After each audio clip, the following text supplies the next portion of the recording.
George Soros hack shows billionaire tried to buy Supreme Court ruling on immigration. Memos and documents published by DC Leaks continued shedding light on billionaire globalist financier George Soros and his progressive organization Open Society Foundations, the latest revelation evidencing a carefully constructed and heavily funded effort to influence, quote-unquote, influence Supreme Court a decision on illegal immigration. Dated February 2016, a memo co-authored by OSF U.S. Programs Director Ken Zimmerman and Deputy Director Andrea Battista Schlesinger addressed the group's 14-member advisory board of U.S. operations, the Daily Caller reported. According to the memo, with emphasis added, quote, "The challenges going forward, magnified by harsh anti-immigrant rhetoric in 2016 presidential campaign, and an expected wave of punitive bills at the state level, will be to move beyond reacting to events and regain footing to begin executing a more forward-leaning strategic course. Grantees are seeking to influence the justices, parenthesis, primarily via a sophisticated amicus briefs and media strategy, close parenthesis, in hopes of securing a favorable ruling in U.S. versus Texas and using the case to redefine messaging and align the movement," end quote. As the Daily Caller explains, members of the advisory board include Soros family members, left-wing activists, Ivy League professors, and columnists for the Washington Post and Foreign Policy magazine. The memo, entitled State of U.S. Programs, is part of a 75-page file containing internal documents from February 11th and 12th board meeting.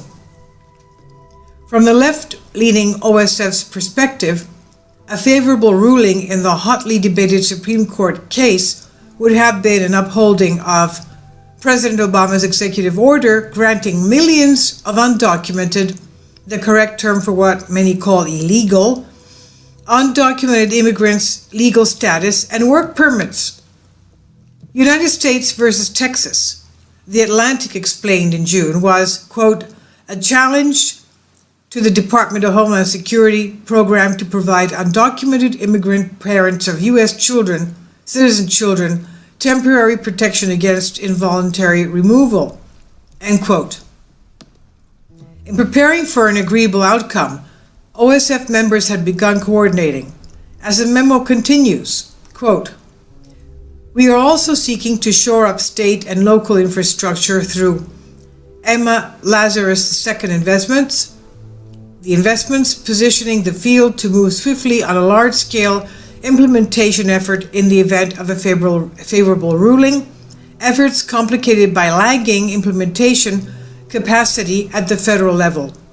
Grantees are planning for multiple contingencies that will come into play based on the Supreme Court outcome and, of course, the, guess what, presidential election," end quote. SCOTUS, despite Soros, who once so modestly described himself as some kind of god, and his OSF's best insidious efforts ruled against the program in June. But in addition to attempting to sway the Supreme Court's decision, the memo indicates a similar effort targeting the Obama administration. Quote, "In response to the surge in migrants fleeing violence in Central America," it states, "grantees are supportive of the State Department's recently announced efforts to expand the refugee program for people from Northern Triangle and set up screening centers in the region with the help of the United Nations. This builds on our efforts to persuade the administration to do more last year to address this growing crisis." Furthermore, the memo adds, "We are also exploring the prospect of collaborations with Arab, Muslim, Middle East and South Asian partners, building on ties formed at the OSF-sponsored Solidarity Summit and sharing information from groups that have faced down attacks on refugee communities," end quote. In line with Soros' godlike self-description, the globalist seems unbeholden to ethical boundaries which might deter non-elites from meddling, financially and otherwise, quite so unabashedly in the affairs and politics of both US and foreign governments. As previously reported by the Free Thought Project, derived from the same enormous document cache from DC Leaks as the memo in this article, Soros was outed on OSF memos for attempting, in essence, to buy journalists. He was attempting to buy journalists to obtain desired coverage for interests concerning Ukraine. Despite acknowledging, quote, "this isn't proper independent journalism and we may damage our credibility with journalists," end quote, the Ukraine Media Project memo's authors worried that journalists may produce stories that have no relevance for the narrative we seek to inform, or stories that are counterproductive, enforcing narratives of fascism, etc.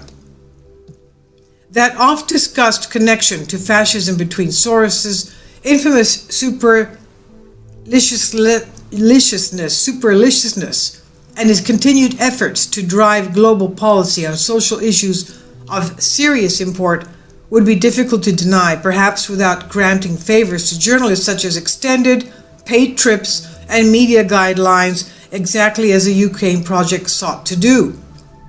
Soros headed OSF's design on influencing the highest court in the United States, however, is a direct affront to judicial impartiality and marks a departure from the ordinarily more covert methods the organization deploys.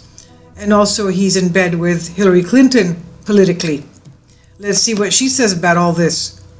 So this is by the Free Thought Project on the Daily Sheeple. I'll leave a link below for you for this.